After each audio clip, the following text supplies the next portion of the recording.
Hey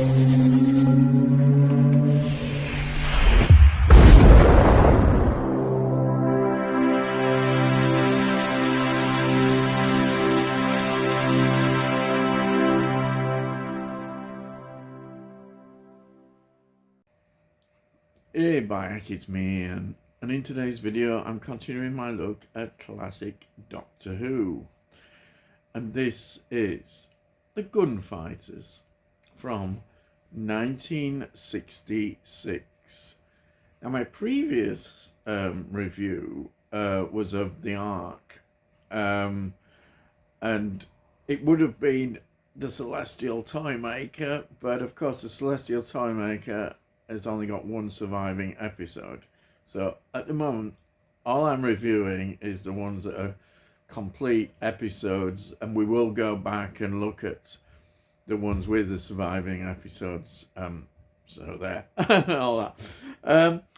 So the next one would have been the Savages. It's going to be, but unfortunately, the Savages is another one that, in fact, there's no surviving episodes, but there is an animated release of it, so we will look at that as well. So the next episode I will review will be the War Machines. So that gives you an indication that we're getting very near the end of the Artnell era now. This is the third season, and it is the 8th story. And it has got 4 episodes. And they were transmitted on the 30th of April 1966, the 21st of May 1966. The 4 episodes are called A Holiday for the Doctor, that's episode 1. Episode 2, Don't Shoot the Pianist. Episode 3, Johnny Ringo. And episode 4, the OK Corral. And this is the last time that the classic series listed individual episode titles. And you're thinking, that comes from that. We get individual episode titles with new Doctor Who from 2005, where each episode, of course, is just given the title. So anyhow, so in classic Doctor Who, we're just getting the story, and he'll say what part it is and what have you. Right. So this is written by Donald Cotton, and the script editor is now Jerry Davis.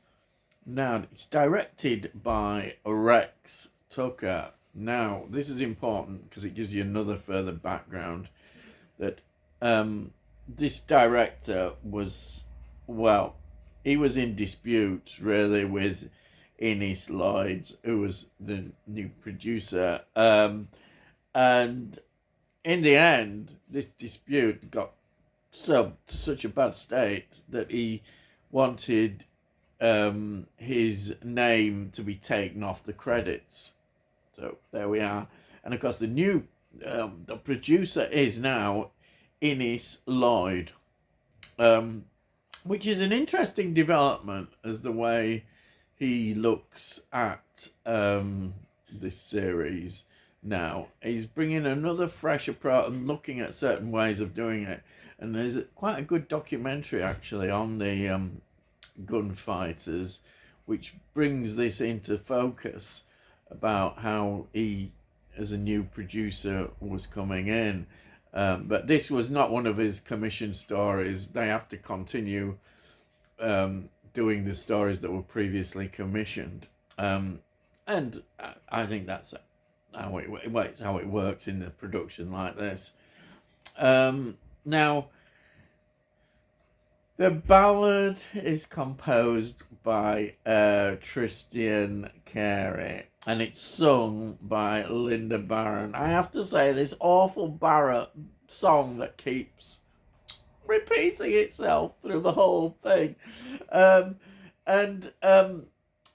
course, Linda Barron is interesting. She was the voice singing this, and she is course, famous for Open All Hours and Still Open All Hours, where she played Nurse Gladys Emmanuel. Yes. And listen to this, she also appeared in Doctor Who in Enlightenment, Peter Davison era, 1983, and also she appeared in the Matt Smith era in Closing Time in 2011. Yeah, so she was in with the 11th Doctor. That's really fascinating that she's had that career with that. But she's singing the annoying song.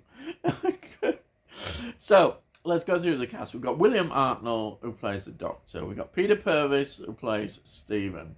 And we've got Jackie Lane playing Dodo. And I think Jackie Lane is really into the role now. And she's a good influence. And she talks about that on William Hartnell. Because William Hartnell he's getting more bad-tempered.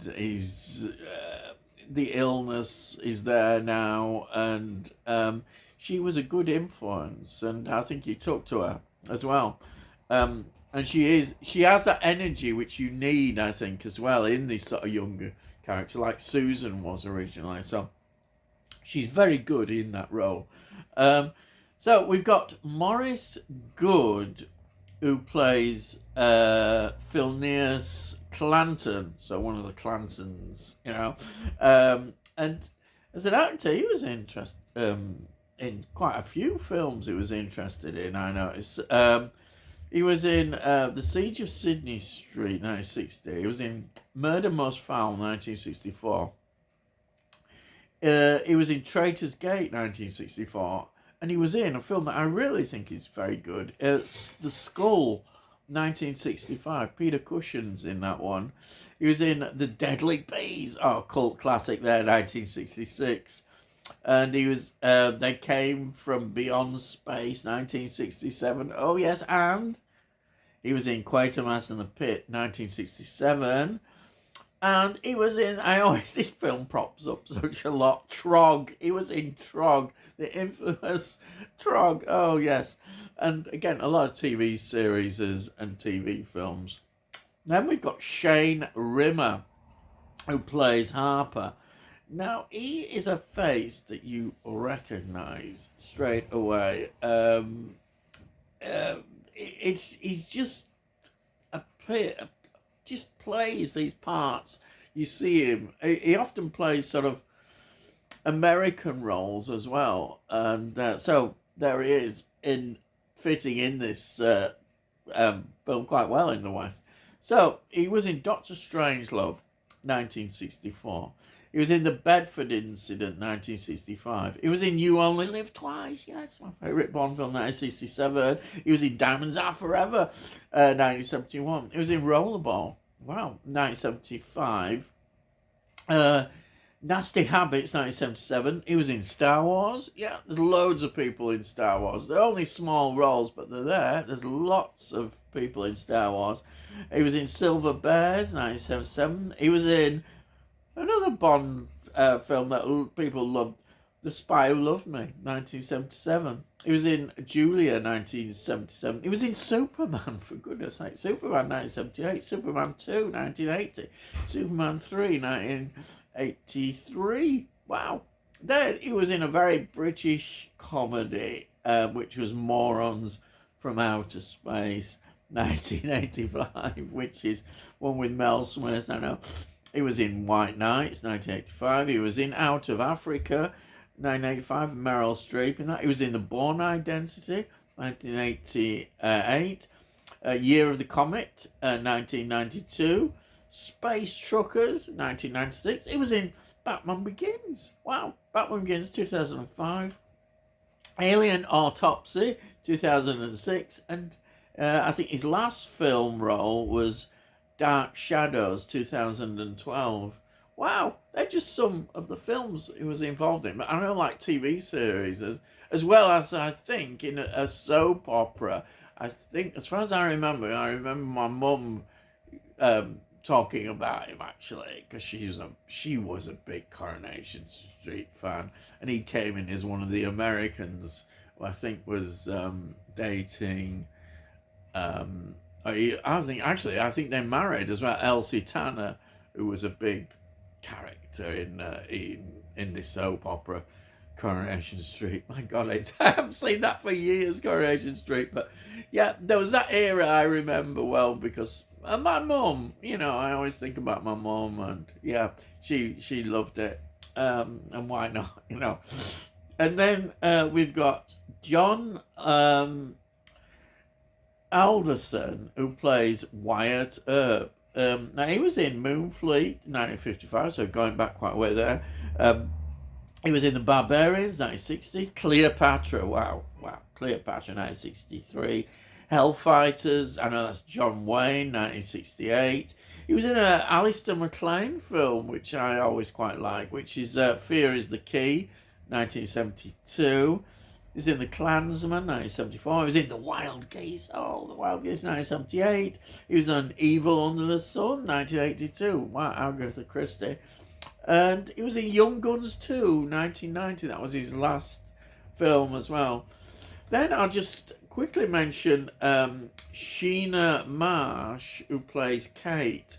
A notable film is a film that I really like, which is The Frightened City, 1961. She was in that. That's a great film. But again, a lot of varied TV series and TV films. So that is the cast. So what is this story about? Well, the Doctor, Stephen and Dodo, they land, let's put it simply, in the Wild West. Yes. But of course, it's an important part of the Wild West they land in because they become involved in the events leading up to the gunfight at the OK Corral. Oh, yes, you've got all that, the Doc Holliday and Wyatt Earp and all that sort of stuff. It's all there, yes. Wow. But the Doctor is... It's interesting, this, because it's got quite a comedic feel. And if there wasn't that blooming damn song that irritating us, I think that now watching it again, I think it would have a better status as a Doctor. It's okay, it's never going to be top notch, but if I look underneath and seeing it, I actually quite enjoyed it. Yes, I think it is enjoyable. Yeah, okay, I can see now why I included where that get rid of the song, and suddenly it looks better. The cast are clearly enjoying it.